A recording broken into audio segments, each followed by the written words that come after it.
Hi hello ಎಲ್ರಿಗೂ ನಮಸ್ಕಾರ. ಇವತ್ತು ಹೊಸ ಟಾಪಿಕ್ ಬಗ್ಗೆ ಮಾತಾಡೋಣ. ಯಾವುದು ಅಂತ ಅಂದರೆ ಎಸ್ಪೆಷಲಿ ಪ್ರತಿಯೊಬ್ಬರ ಜೀವನದಲ್ಲೂ ಇತ್ತೀಚೆಗೆ ಬರ್ತಾ ಇರುವಂಥ ಪ್ರತಿಯೊಬ್ಬ ಜೀವಿಯಲ್ಲೂ ಅಂದರೆ ಆಲ್ಮೋಸ್ಟ್ ಎಲ್ರಿಗೂ ಹೆಡೇಕ್ ಅನ್ನೋದು ಬರ್ತಾ ಇದೆ. ತಲೆ ಇದ್ದವ್ರಿಗೆಲ್ಲ ತಲೆನೋವು ಬರ್ತಾ ಇದೆ ಅನ್ನೋ ಹಾಗೆ ಪ್ರತಿಯೊಬ್ಬರಿಗೂ ತಲೆನೋವು, ಅರ್ಧ ಮೈಗ್ರೇನ್ ಅಥವಾ ಅರ್ಧ ತಲೆನೋವು, ತಲೆ ತುಂಬ ಸಿಡಿಯುತ್ತೆ ಅನ್ನೋ ವಿಷಯಗಳೆಲ್ಲ ಬರ್ತಾ ಇದೆ. ಯಾಕೆ ಈ ವಿಷಯಗಳು ಬರ್ತಾ ಇದೆ ಪ್ರತಿಯೊಬ್ಬರಿಗೂ ಅಂತ ಅಂದರೆ ನಾವು ನಮ್ಮ ಬಾಡಿಯನ್ನು ಸರಿಯಾಗಿ ಅಂಡರ್ಸ್ಟ್ಯಾಂಡ್ ಮಾಡ್ಕೋತಾ ಇಲ್ಲ. ಎಲ್ಲಿ ವೀಕ್ ಆಗ್ತಾ ಇದ್ದೀವಿ ಅಂದರೆ ನಮ್ಮ ಹೊಟ್ಟೆಗೆ ಯಾವುದನ್ನ ಡೈಜೆಸ್ಟ್ ಮಾಡ್ಕೊಳ್ಳೋಕ್ಕೆ ಆಗುತ್ತೋ ಅದನ್ನು ಕೊಡೋದು ಬಿಟ್ಟು ಯಾವುದನ್ನು ಡೈಜೆಸ್ಟ್ ಮಾಡ್ಕೊಳ್ಳೋಕೆ ಕಷ್ಟ ಆಗುತ್ತೋ ಅಂತಹ ಪದಾರ್ಥಗಳನ್ನು ನಾವು ಜಾಸ್ತಿ ಕನ್ಸ್ಯೂಮ್ ಮಾಡ್ತಾ ಇದ್ದೀವಿ. ಸೊ ಈ ಊಟ ಅನ್ನೋದು ಎಷ್ಟು ಇಂಪಾರ್ಟೆಂಟ್ ಆಗ್ತಾ ಇದೆ ಅಂದರೆ ನಮಗೆ ಗೊತ್ತೇ ಇಲ್ಲದೆ ನಾವು ಅನ್ಕಾನ್ಷಿಯಸ್ಲಿ ಸುಮ್ಮನೆ ತಿಂತಾನೇ ಇರ್ತೀವಿ. ಬಟ್ ನಮ್ಮ ಬಾಡಿಗೂ ಒಂದು ರೆಸ್ಟ್ ಬೇಕು ಅನ್ನೋದು, ಅಥವಾ ನಮ್ಮ ಈ ಸ್ಟಮಕ್ ಅಥವಾ ಸ್ಪ್ಲೀನ್ಗೆ ಒಂದು ರೆಸ್ಟ್ ಬೇಕು ಅನ್ನೋದನ್ನೇ ಮರ್ತೋಗ್ತಾ ಇದ್ವಿ. ಅದನ್ನು ಬಿಟ್ಟು we are giving a very bad food to digest.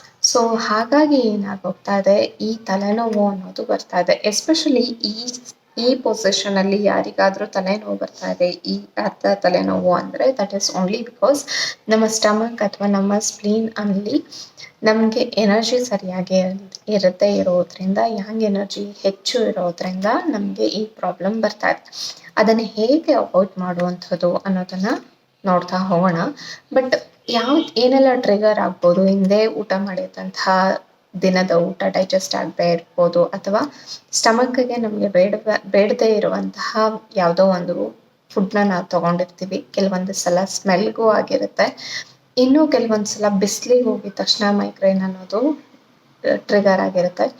And ಇನ್ನೂ ಎಷ್ಟೊಂದು ಸಲ ಕೆಲವೊಬ್ಬರಿಗೆ ಟ್ರಾವೆಲಲ್ಲಿ ಬರುತ್ತೆ. ಯಾಕೆ ಇದಕ್ಕೆಲ್ಲ ಆಗುತ್ತೆ ಅಂದರೆ ಇಂಟರ್ ರಿಲೇಟೆಡ್ ಇದು ಎಲ್ಲನೂ. ಬಿಸಿಲಲ್ಲಿ ಹೋಗಿ ಬರ್ತಾ ಇದೆ, ಮಧ್ಯಾಹ್ನದ ಬಿಸಿಲು 12 ಗಂಟೆ 1 ಗಂಟೆ, ಆ 12ರಿಂದ 3 ಆ ಹುರಿ ಬಿಸಿಲಲ್ಲಿ ಹೋಗಿದ ತಕ್ಷಣ ನಮ್ಮ ಬಾಡಿಯಲ್ಲಿ ಅದು ಎಸ್ಪೆಷಲಿ ಸ್ಟಮಕ್ಗೆ ತುಂಬ ಬೇಕಾಗಿರುವಂತಹ ಟೈಮ್. ಊಟ ಮಾಡಿದ್ದನ್ನು ಎಂಥ ಊಟ ಮಾಡಿದ್ರೂ ಆ ಊಟ ಡೈಜೆಸ್ಟ್ ಆಗುವಂತಹ ಸಮಯ. ಎಂಥ ಸ್ವೀಟೇ ತಿಂದಿರ್ಬೋದು, ಐಸ್ ಕ್ರೀಮ್ ತಿಂದಿರ್ಬೋದು, ಜಂಕ್ ತಿಂದಿರ್ಬೋದು, ಏನೇ ತಿಂದಿದ್ರು ಮಧ್ಯಾಹ್ನದ ಹೊತ್ತಲ್ಲಿ ತಿಂದಾಗ ಅದು ಈಸಿಯಾಗಿ ಡೈಜೆಸ್ಟ್ ಆಗುತ್ತೆ. ಆ ಸಮಯದಲ್ಲಿ ಆಲ್ರೆಡಿ ಅಲ್ಲಿ ಹೀಟ್ ಜಾಸ್ತಿ ಇದೆ, ನೀವು ಹೋಗಿ ಇನ್ನೂ ಸೂರ್ಯನ ಬೆಳಕಲ್ಲಿ ಇನ್ನೂ ಇದ್ದೀರಾ. ಸೊ ಅಲ್ಲಿ ವೇರಿಯೇಷನ್ ಆಗುತ್ತೆ. ಸೊ ಇನ್ನೂ ಬಾಡಿ ಜಾಸ್ತಿ ಹೀಟ್ ಆಗಿ ಹೆಡೇಕ್ ಅನ್ನೋದು ಬರುತ್ತೆ. Second, food. ತಿಂದಿರುವಂತಹ ಆಹಾರ ಸರಿಯಾಗಿ ಜೀರ್ಣ ಆಗಿಲ್ಲ, ಅಲ್ಲಿಗೆ ಆ ಆಹಾರನ ಜೀರ್ಣ ಮಾಡಿಸ್ಕೊಳ್ಳುವಂತಹ ಎನ್ಸೈಮ್ಸ್ಗಳಿಲ್ಲ, ಬ್ಯಾಕ್ಟೀರಿಯಾಗಳು, ಗುಡ್ ಬ್ಯಾಕ್ಟೀರಿಯಾಗಳು ಬಾಡಿಯಲ್ಲಿ ಇಲ್ಲ ಅಂದರೆ ಆಬ್ವಿಯಸ್ಲಿ ಅದು ನಿಮಗೆ ತಲೆನೋವು ಅನ್ನೋದನ್ನ ತರುತ್ತೆ. ತಲೆನೋವು ಹೇಗೆ ಬರುತ್ತೆ? ಬಿಕಾಸ್ ಆ ಆರ್ಗನ್ಗಳು ಇಲ್ಲಿ ನಮ್ಮ ಫೇಸ್ ರಿಫ್ಲೆಕ್ಸಾಲಜಿಯಲ್ಲಿ ಈ ಪೊಸಿಷನಲ್ಲಿ ಬರುತ್ತೆ. ಎಲ್ಲೂ ತೋರಿಸ್ಕೊಳ್ಳೋದಕ್ಕಾಗಲ್ಲ. ಈಗ ಏನೋ ಒಂದು ಗುಳ್ಳೆ ಆಯಿತು, ಏನೋ ಒಂದಾಯಿತು ಅಂದರೆ ಯಾವುದೋ ಒಂದು ಪ್ರಾಬ್ಲಮಿಂದ ಬಂತು. ಬಟ್ ಇವಾಗ ಈ ಸ್ಟಮಕ್ ಸ್ಪ್ಲೀನೇ ವರ್ಕ್ ಆಗ್ತಾ ಇಲ್ಲ ಅನ್ನುವಾಗ ಅದು ತೋರಿಸ್ಕೋಬೇಕಲ್ವ, ನನಗೆ ಆಗ್ತಾ ಇಲ್ಲ, ನಂಗೆ ರೆಸ್ಟ್ ಬೇಕು ಅಂತ. ಸೊ ಹಾಗಾಗಿ ಅಲ್ಲಿರುವಂತಹ ನರ್ವಸ್ಗಳು ನಮ್ಮ ಬ್ರೈನ್ಗೆ ಅಥವಾ ನಮ್ಮ ಮೈಂಡ್ಗೆ ಹೇಳುತ್ತೆ ಇಲ್ಲಿ ನೋವು ಬರ್ತಾ ಇದೆ ಅಂತ. ಹಾಗಾಗಿ ಆಗ್ತಿಲ್ಲ.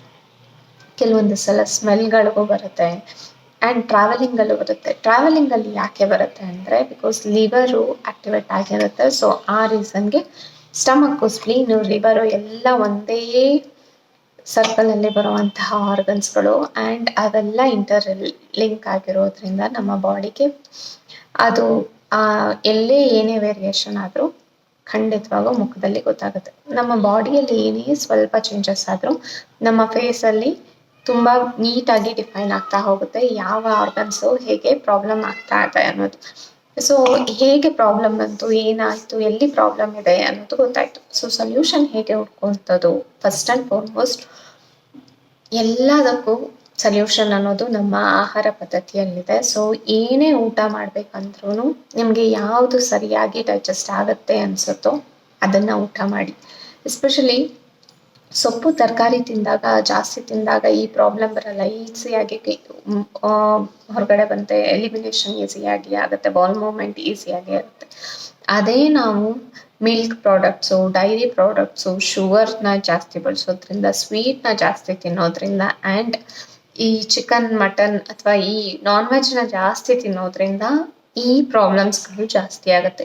ಯಾಕೆ ಅಂದರೆ ನಮ್ಮ ಬಾಡಿಯಲ್ಲಿರುವಂತಹ ನಮ್ಮ ಡೈಜೆಸ್ಟಿವ್ ಸಿಸ್ಟಮ್ಗೂ ಇಂಟೆಸ್ಟೈನ್ಗೂ ಕೂಡ ಬೇಕಾಗಿರುವಂತಹ ಹೆಲ್ದಿ ಫುಡ್ ಹ್ಯಾಬಿಟ್ಸ್ ಯಾವುದು, ನಮ್ಮ ಪ್ರೋಬಯೋಟಿಕ್ಸ್ ಆಗಿರ್ಬೋದು ಅಥವಾ fibre is the most new thing, ಅದನ್ನು ನಾವು ಕೊಡದೆ ಬರೀ ಫ್ಲಶ್ನ ಕೊಡ್ತೀನಿ ಅಥವಾ ಪ್ರೋಟೀನ್ನ ಕೊಡ್ತೀನಿ, ಕ್ಯಾಲ್ಶಿಯಮ್ನ ಕೊಡ್ತೀನಿ, ಬೇರೆ ಎಲ್ಲ ಕೊಡ್ತೀನಿ ಬಾಡಿಗೆ ಅಂತ ಅಂದಾಗ ಅದು ಡೈಜೆಷನ್ ಮಾಡ್ಕೊಳ್ಳೋದಕ್ಕೆ ಕಷ್ಟ ಆಗುತ್ತೆ. ಆ ರೀಸನ್ಗೆ ನೀವು ಏನೇ ಜಾಸ್ತಿ ಈ ಥರ ತಿಂತಾ ಇದ್ದೀರಾ, ಹೆವಿಯಾಗಿ ತಿಂತಾ ಇದ್ದೀರಾ ಅಂತ ಅನ್ಸಿದ ತಕ್ಷಣ ನೆಕ್ಸ್ಟ್ ಮೀಲ್ನ ತುಂಬ ಲೈಟ್ ಸ್ಟಾಪೇ ಮಾಡಿ ನೆಕ್ಸ್ಟ್ ಮೀಲ್ ತೆಗೆದುಕೊಳ್ಬೇಡಿ. ಅದಕ್ಕೂ ಅಲ್ಲಿ ತೆಗೆದುಕೊಳ್ದೆ ಊಟ ಮಾಡದೆ ಇರೋದಕ್ಕೆ ಆಗಲ್ಲ ಅನ್ನೋರಿಗೆ ವೆರಿ ಲೈಟಾಗಿ ಡೈಜೆಸ್ಟ್ ಆಗುವಂತಹ ಫ್ರೂಟ್ಸ್ನ ತೆಗೆದುಕೊಳ್ಳಿ, ಕೊಕೊನಟ್ ವಾಟರ್ನ ತೆಗೆದುಕೊಳ್ಳಿ. ಸೊ ಇದು ಕಾಂಪನ್ಸೇಟ್ ಮಾಡುತ್ತೆ. ಆ್ಯಂಡ್ ಫಾರ್ಮೋಸ್ಟ್ ಇನ್ನೂ ಒಂದು ಏನು ಅಂದರೆ, ನಿಮ್ಮ ಬಾಡಿಯಲ್ಲಿ ಇನ್ ಕೇಸ್ ಮಾರ್ನಿಂಗು ಎದ್ದ ತಕ್ಷಣ ಈ ಸ್ಟಮಕ್ ಮತ್ತು ಸ್ಪ್ಲೇನ್ ಪಾಯಿಂಟ್ಸ್ಗಳಂತ ಇರುತ್ತೆ, ಲಿವರ್ ಪಾಯಿಂಟ್ ಎಲ್ಲ ಇರುತ್ತೆ ಈ ಕಡೆ ಸೈಡ್ ರೀಜನಲ್ಲಿ, ಎಸ್ಪೆಷಲಿ ಈ ರೀಜನಲ್ಲಿ. ಸೊ ಅದನ್ನು ಪ್ರೆಸ್ ಮಾಡೋದ್ರಿಂದನೂ ನಿಮ್ಮ ಬಾಡಿಯಲ್ಲಿ ಈ ಎಲ್ಲ ಆರ್ಗನ್ಸ್ಗಳು ತುಂಬ ನೀಟಾಗಿ ವರ್ಕ್ ಆಗುತ್ತೆ. ಇನ್ನು ತುಂಬ ತಲೆ ನೋವ್ತಾ ಇದೆ, ತಲೆ ಸಿಡಿಯೋಷ್ಟು ನೋವುತ್ತೆ ಅನ್ನುವಾಗ ಯೂಕಲಿಪ್ಟಸ್ ಆಯಿಲ್, ನೀಲಗಿರಿ ತೈಲದ ಎಣ್ಣೆ ಇದೆಯಲ್ಲ, ಅದನ್ನು ತೆಗೆದುಕೊಂಡು you can apply to your ಈ GB ಮೆರಿಡಿಯನ್ ಅಂತಾರೆ. ಈ ಮೆರಿಡಿಯನ್ನ ಇಲ್ಲಿಂದ ಹೀಗೆ ಪಾಸ್ ಆಗಿ ಹೋಗುತ್ತೆ. ನೀವು ಗೂಗಲಲ್ಲಿ ಸರ್ಚ್ ಮಾಡಿದ್ರು GB ಮೆರಿಡಿಯನ್ ಅಂತ ಹಾಕಿದ್ರೆ ಆ ನರ್ವ್ ಎಲ್ಲಿವರೆಗೂ ಹೋಗುತ್ತೆ ಅನ್ನೋದು ಕೊಡ್ತಾರೆ. ಸೊ ಆ ನರ್ವ್ಗೆ ಕಂಟಿನ್ಯೂಸ್ ಆಗಿ 1-2 ರಿಂದ 3 ನಿಮಿಷ ಮಸಾಜ್ ಮಾಡೋದ್ರಿಂದನೂ ಆ ನೋವು ಕಾಮಾಗಿ ನಿಮ್ಮ ಬಾಡಿಯಲ್ಲಿ ತಲೆನೋವನ್ನ ಕಮ್ಮಿ ಮಾಡುತ್ತೆ. So this are all the things ನೀವು ಮಾಡ್ಬೋದು. ಇಲ್ಲ ನನಗೆ ಇನ್ನೇನು ಮಾಡೋದಕ್ಕೆ ಆಗಲ್ಲ ಅಂದರೆ ಆದಷ್ಟು ನೀರನ್ನು ಸಾಕಷ್ಟು ಕುಡೀರಿ, ತರಕಾರಿಗಳನ್ನು ಜಾಸ್ತಿ ತಿನ್ನಿ, ಆಲ್ಕಲೈನ್ ಫುಡ್ಸ್ಗಳು ಅಂತಲೇ ಇರುತ್ತೆ ಅದನ್ನು ಜಾಸ್ತಿ ತಿನ್ನಿ. ಫಾರ್ ಎಕ್ಸಾಂಪಲ್ ಈ ಬೂದ್ಕುಂಬಳಕಾಯಿ ಆಗಿರ್ಬೋದು, ಸೌತೆಕಾಯಿ ಆಗಿರ್ಬೋದು, ಹೀರೆಕಾಯಿ ಆಗಿರ್ಬೋದು, ಸೋರೆಕಾಯಿ ಆಗಿರ್ಬೋದು, ಎಲ್ಲ ಫುಡ್ಸ್ಗಳು ತುಂಬ ಈಸಿಯಾಗಿ ಡೈಜೆಸ್ಟ್ ಆಗುತ್ತೆ. So you can use them all and ಬಾಡಿನ ಡಿಟಾಕ್ಸ್ ಮಾಡ್ಬೋದು. ಅಥವಾ ನಿಮ್ಮ ಲಿವರ್ನ ಫಂಕ್ಷನ್ ಈಸಿ ಆಗುತ್ತೆ, ಸ್ಟಮಕ್ನ ಫಂಕ್ಷನ್ ಈಸಿ ಆಗುತ್ತೆ. ಸೊ ನಾನು ಮೈಗ್ರೇನ್ ಆಯಿಲ್ ಬಗ್ಗೆ ಹೇಳಿದೆ ಆ್ಯಂಡ್ ಫುಡ್ ಬಗ್ಗೆ ಹೇಳಿದೆ. ಆ್ಯಂಡ್ ಇನ್ನೂ ಅಂದರೆ ನಿಮ್ಮ ಬಾಡಿಗೆ ಇನ್ನೂ ತಲೆನೋವು ತುಂಬ ಸಿಡೀತಾ ಇದೆ ಅಂದರೆ ಒಂದು ತಣ್ಣನೆಯ ಬಟ್ಟೆಯನ್ನು ತೆಗೆದುಕೊಂಡು ಈ ಪೋರ್ಷನ್ಗೆ ಅಥವಾ ಈ ಪೋರ್ಷನ್ಗೆ ತಲೆಗೆ ಹಾಕ್ತಾ ಬನ್ನಿ. ಕೆಲವರು ತುಂಬ ಗಟ್ಟಿಯಾಗಿ ಕಟ್ತಾರೆ ತಲೆನೋವು ಕಮ್ಮಿ ಆಗಲಿ ಅಂತ. ನಾನು ಓದುವಾಗ ನನ್ನ ರೂಮ್ಮೇಟ್ಗೆ ಕಾಲೇಜಲ್ಲಿ ಹಾಸ್ಟೆಲ್ ರೂಮ್ಮೇಟ್ಗೆ ತಲೆನೋವು ಬಂದರೆ ಫುಲ್ ಕಟ್ಕೊಂಡ್ಬಿಡೋಳು. ಯಾಕೆ ಈ ಥರ ಆಗ್ತಾ ಇದೆ ಅಂದರೆ ಅವಳು ತಲೆ ತುಂಬ ಸಿಡಿತಾ ಇದೆ, ನನ್ನ ಕೈಲಿ ಆಗ್ತಾ ಇಲ್ಲ ಅಂತ ಫುಲ್ ಜೋರಾಗಿ ಕಟ್ಬಿಟ್ಟು ಮಲ್ಕೊಂಡ್ಬಿಡೋಳು.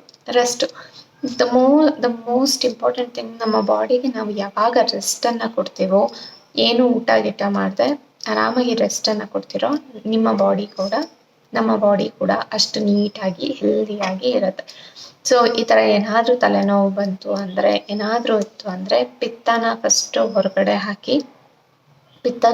ಹಾಕಬೇಕು ಅಂದರೆ ಅರ್ಲಿ ಮಾರ್ನಿಂಗ್ ಎದ್ದಿದ ತಕ್ಷಣ ಒಂದು ಸ್ವಲ್ಪ ಬಿಸಿನೀರಿಗೆ ಹಾಕಿ ಬಾಯನ್ನು ನೀಟಾಗಿ ಕುಳಿಸಿ ಅದನ್ನು ಕುಡಿದು ಹಾಗೆ ನಾಲ್ಗೆಯನ್ನು ತಿಕ್ಕೋದ್ರಿಂದ ಆ ಪಿತ್ತ ಹೊರಗಡೆ ಬರುತ್ತೆ. ಪಿತ್ತ ವಾಮಿಟ್ ಆಗಿದ ತಕ್ಷಣ ಬಾಡಿಯಲ್ಲಿರುವಂಥ ಎಲ್ಲ ಪೊಸೆಷನ್ಸ್ಗಳು ಕರೆಕ್ಟಾಗಿ ವರ್ಕ್ ಆಗುತ್ತೆ. ಸೊ ಇದು ಒಂದು ಇಂಪಾರ್ಟೆಂಟ್ ಟಿಪ್. ಪ್ರೆಗ್ನೆನ್ಸಿ ವುಮೆನ್ಗೂ ಕೂಡ ಇದು ತುಂಬ ಇಂಪಾರ್ಟೆಂಟ್ ಆಗುತ್ತೆ. ಯಾಕೆ ಅಂದರೆ ಪಿತ್ತ ಹೊರಗಡೆ ಹಾಕಿದ್ರೆ ನಮ್ಮ ಬಾಡಿಯಲ್ಲಿರುವಂಥ ಎಲ್ಲ ಪಿತ್ತ ಇಸ್ ನಥಿಂಗ್ ಬಟ್ ನಮ್ಮ ಬಾಡಿಯಲ್ಲಿ ಅಕ್ಯುಮುಲೇಟ್ ಆಗಿರುವಂಥ ಒಂದು ಟಾಕ್ಸಿಕ್, ಅದನ್ನು ಹೊರಗಡೆ ಹಾಕಿದ ತಕ್ಷಣ ನಿಮ್ಮ ಬಾಡಿ ತುಂಬ ಹೆಲ್ದಿಯಾಗಿ ಹ್ಯಾಪಿಯಾಗಿ ಇರುತ್ತೆ. ಆ್ಯಂಡ್ ಇನ್ನೂ ಒಂದು ಕಷಾಯವನ್ನು ಹೇಳ್ತೀನಿ, ಯಾವುದು ಅಂತ ಅಂದರೆ ತಲೆನೋವು ಇದೆ ಅನ್ನುವಾಗ to clean your stomach and spleen and intestine ಈ ಕಷಾಯನ ಮಾಡ್ಕೊಂಡು ಕುಡಿಬೋದು. ಏನೂ ಇಲ್ಲ, ಮನೇಲಿ ಧನಿಯಾ ಇದ್ದೇ ಇರುತ್ತೆ, ಕೊತ್ತಂಬರಿ ಕಾಳು ಅಂತಾರೆ, ಅಥವಾ ಕೊರಿಯಾಂಡರ್ ಸೀಡ್ಸ್ ಇದ್ದೇ ಇರುತ್ತೆ. ಇದನ್ನು ಫೆನಲ್ ಸೀಡ್ಸ್, ಸೋಂಪು ಕಾಳು ಇದ್ದೇ ಇರುತ್ತೆ, ಆ್ಯಂಡ್ ಜೀರಿಗೆ ಎಲ್ಲರೂ ಮನೇಲೂ ಇದ್ದೇ ಇರುತ್ತೆ. ಜೀರಿಗೆ, ಸೋಂಪು, ಈ ಧನಿಯಾನ ಮೂರನ್ನು ಡ್ರೈ ರೋಸ್ಟ್ ಮಾಡಿಕೊಂಡು 1 ಗ್ಲಾಸ್ ನೀರಿಗೆ ಆ ಪೌಡರ್ ಮಾಡ್ಕೊಂಡಾದರೂ ಹಾಕ್ಕೊಳ್ಳಿ, ಅಥವಾ ಅದನ್ನು ಹಾಗೇ ರೋಸ್ಟ್ ಮಾಡಿರುವಂಥದ್ದು 1 ಸ್ಪೂನ್ 3 ಸ್ಪೂನ್ ಇರುತ್ತಲ್ಲ ಅದನ್ನು ಹಾಕಿ 1 ಗ್ಲಾಸ್ ನೀರು ಅರ್ಧಕ್ಕೆ ಬರೋವರೆಗೂ ಕುದಿಸಿ ಬಿಸಿ ಬಿಸಿಯಾಗಿ ಸ್ವಲ್ಪನೇ ಆ ನೀರನ್ನು ಕುಡಿತಾ ಬನ್ನಿ.